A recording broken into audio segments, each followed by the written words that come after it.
Hello, I'm Michael Watson, and this is the Influence Watch podcast. Climate Chaos Week, a series of environmentalist demonstrations in Washington, D.C., punctuated by the vandalism of the Lafayette Park statue of Andrew Jackson with the ominous "Expect Us," an attempt to storm the Department of the Interior building, and scuffles between demonstrators and police.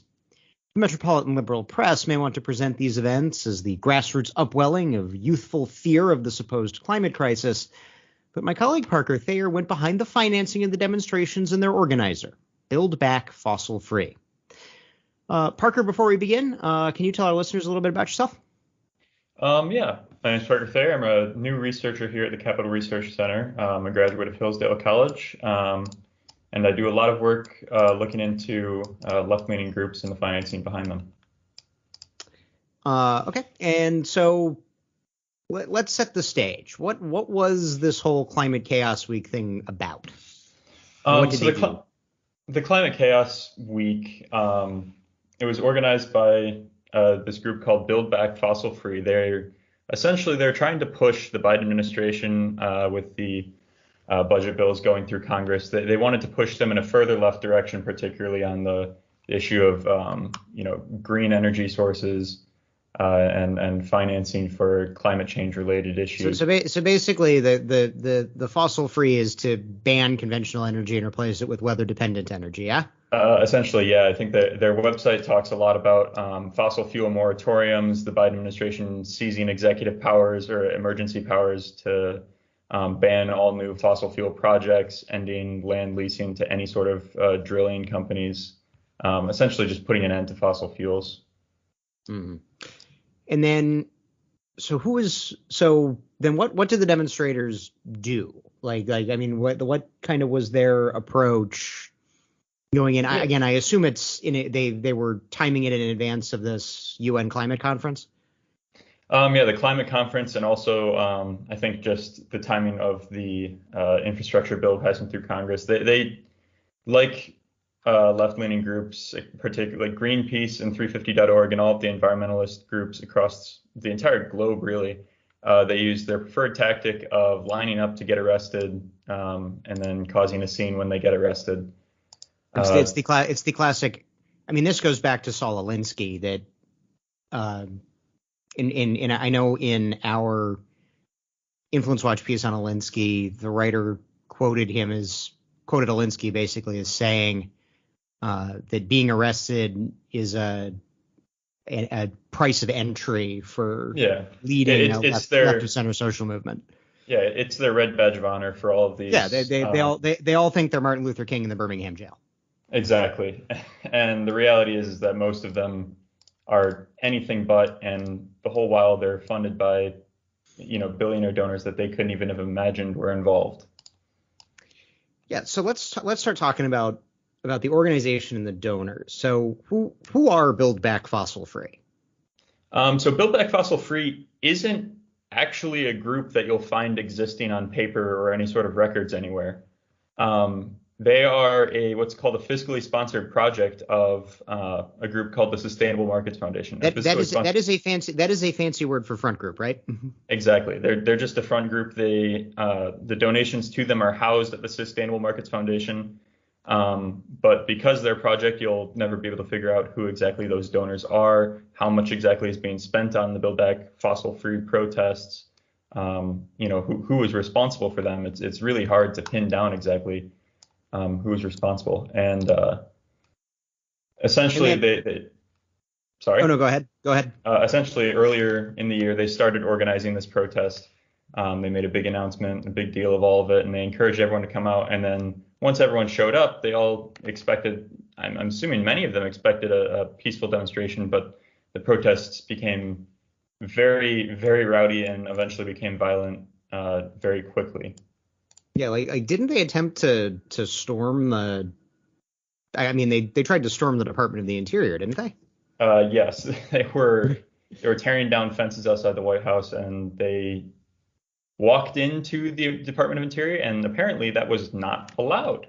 And so they were then removed from the Department of the Interior. And when they were removed, they didn't much like that. So they decided we're going to go right back in. And then they failed. So Now looking at Sustainable Markets Fund, like Sustainable Markets Foundation is basically a front group in Yes. and of itself, isn't it? Sustainable Markets is also essentially a friend group. They do have, they're led by J. Hal Fund. They do a lot of kind of, they sort of try to frame what they do as right of center, nonpartisan work. And the Sustainable Markets Foundation, they claim that they're all about free markets. Right of center is probably a little bit of a stretch. I mean, Halfon, I've got the Influence Watch page pulled up, and I'll link it in the show notes along with Parker's piece. He was the executive director of New York Public Interest Research Group. That's Ralph Nader. That's way left. Yeah. So these guys, their biggest donors, Ford Foundation donates a lot to them. Rockefeller Family Fund. You will. Our listeners will remember the Ford Foundation from a couple weeks ago when there was a great deal of controversy over what, after the activists confronted Senator Sinema, Democrat of Arizona, Living United for Change in Arizona. Living United for Change in Arizona, and that prompted J.D. Vance and later Blake Masters, who's also running for U.S. Senate, to recommend that the tax code be changed to discipline the Ford Foundation, and similar, again, just by the nature of it. Our research, Capital Research Center, has shown that advocacy spending is about 4-1 in favor of left progressive interests versus right conservative. When it comes to these huge foundations, that imbalance is probably greater. And the foundations that are involved in funding these sort of things, I do think there's, they do need to be held responsible in public, perhaps, have their reputations tarnished a little bit for, the damage that there's vandalism, there's harassment of public officials, blocking traffic, all sorts of things that they're directly paying for. And fair is fair. I mean, we see a lot of coverage on the left of the organizations on the right that funded groups that were tangential to, somewhat supportive of, not sufficiently opposed to the January 6th demonstrations that resulted in the Capitol riot.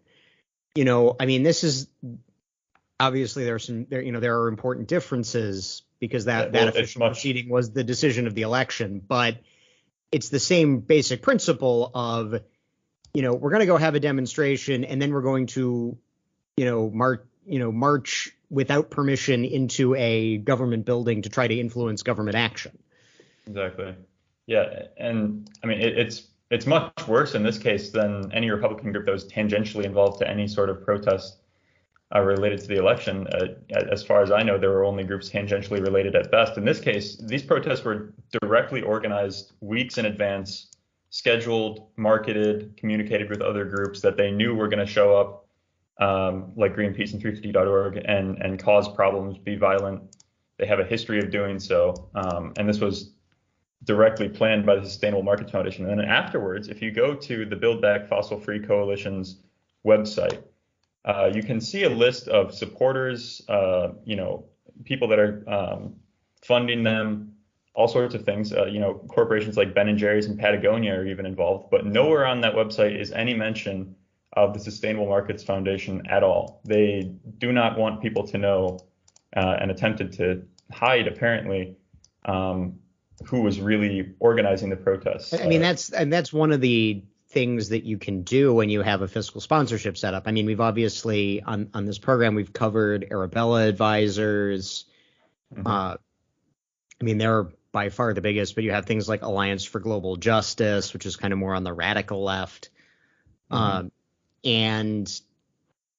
these fiscal sponsorships allow you to build what by any meaningful understanding is an organization that, if it's claiming nonprofit tax status, would have to file a Form 990, a tax return with the IRS. And in that tax return with the IRS, they'd have to make a number of disclosures about how much they're paying their executive officers, about who's on their board, if they're making contributions outside to other organizations, the contributions they're making outside to other organizations.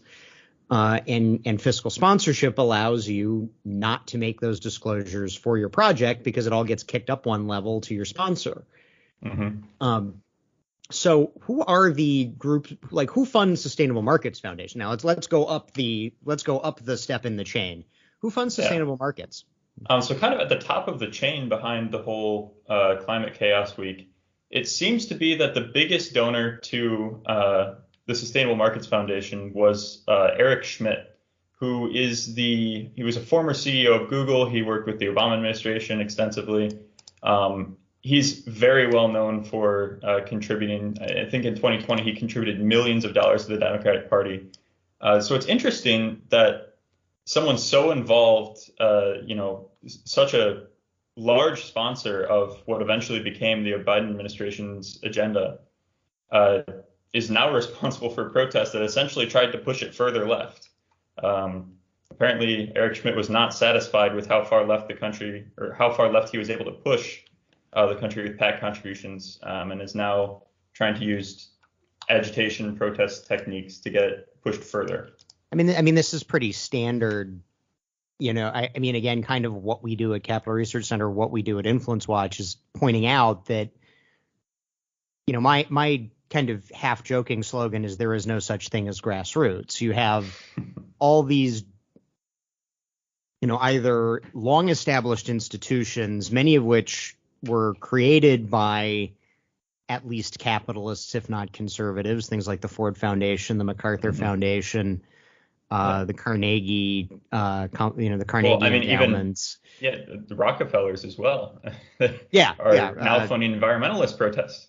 Right. Yeah. No. John D. Rockefeller makes all his money becoming the monopolist in oil, and now they're basically funding Sustainable Markets Foundation. Right. And I mean, Rockefeller Foundation's basically, for everyone who's ever benefited from, oil, gas, that were, again, the basis of the Rockefeller fortune, now they want to pull up the bridge and make everyone rely on weather-dependent energy.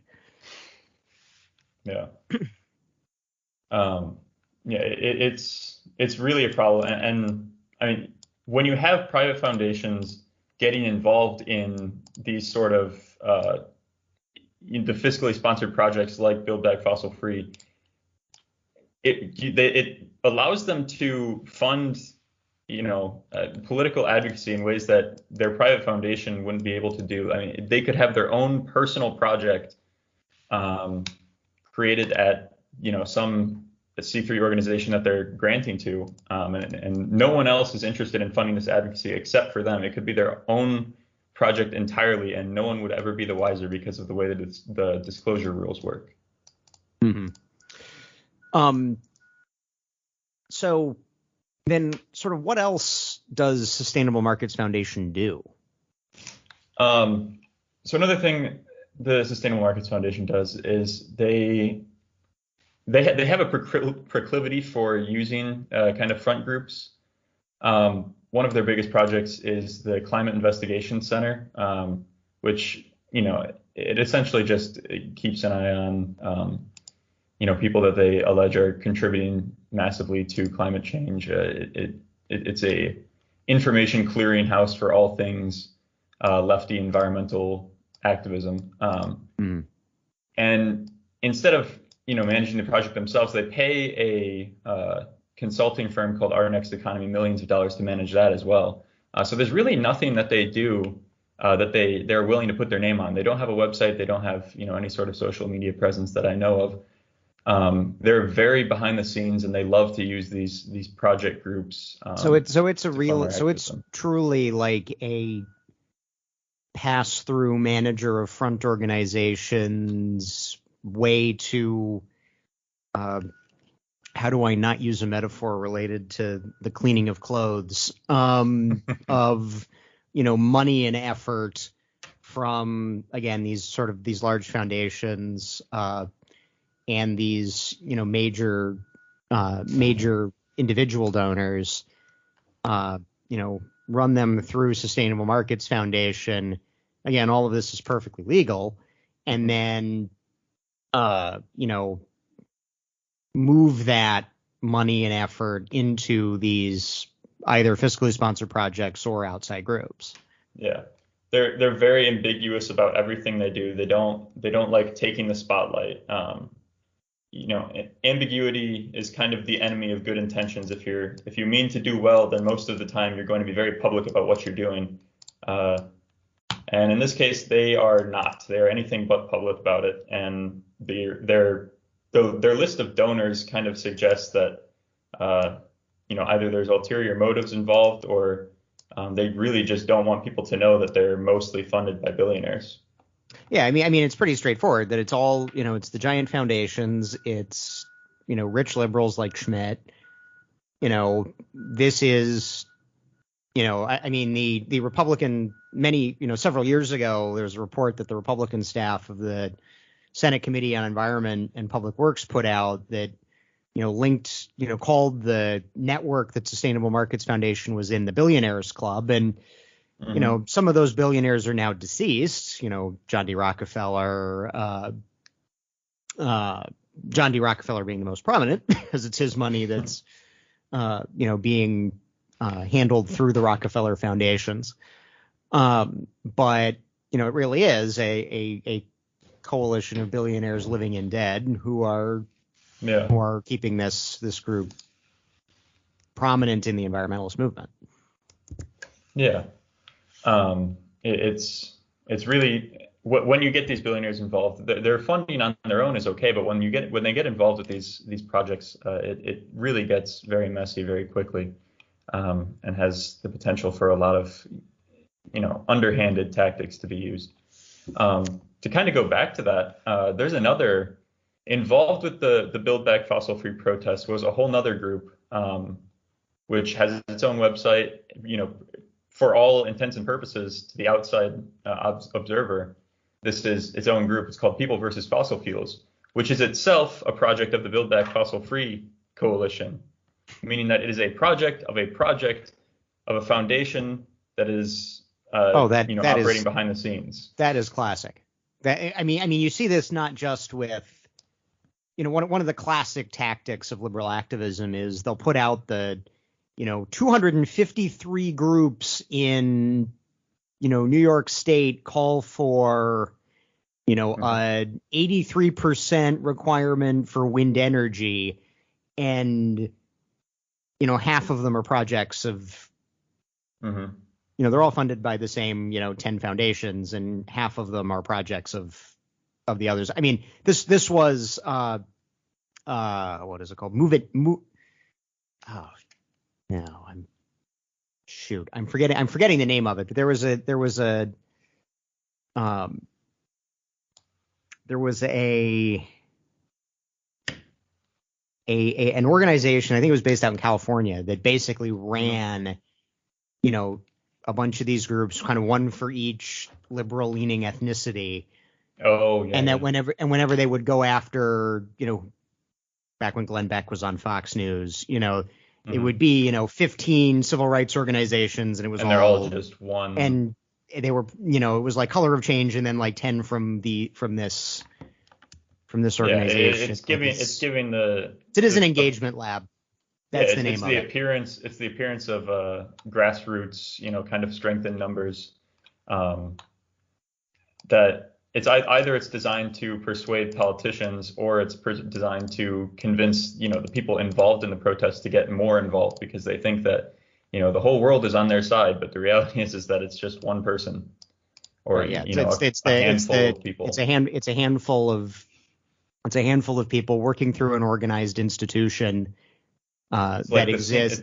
It's like that scene from Home Alone where, little Kevin is puppeteering, cardboard cutouts of Michael Jordan and mannequins to make it look like there's 40 people in his house. It's essentially the same thing that these groups are doing. Well, Parker, before we break, is there anything more is there anything we're missing, or is there anything else you'd like to promote while you're here? Not particularly. I mean, the whole story kind of got missed on the national scale. So I'm glad we're here to talk about it, because the media did not like very much talking about when left-leaning groups get violent. It was mostly peaceful. Yes, mostly but peaceful. But fiery. Well, it wasn't too fiery. It wasn't too fiery. We'll give them credit. There was a lot of spray paint involved, though. There was some spray paint, but it wasn't particularly fiery. All right. Let me once again. Oh, unless do you have some more? No. All right. Well, then let me once again thank my colleague Parker Thayer for joining us. You can read his work, including his article exposing the backers of Climate Chaos Week, at capitalresearch.org. That's our show for this week. We encourage our listeners to subscribe on Stitcher, Apple Podcasts, or Spotify. And if you have subscribed, thank you. And please leave us a 5-star rating. Those ratings really help us find new listeners, especially if they come with a positive review. We'll see you all next week.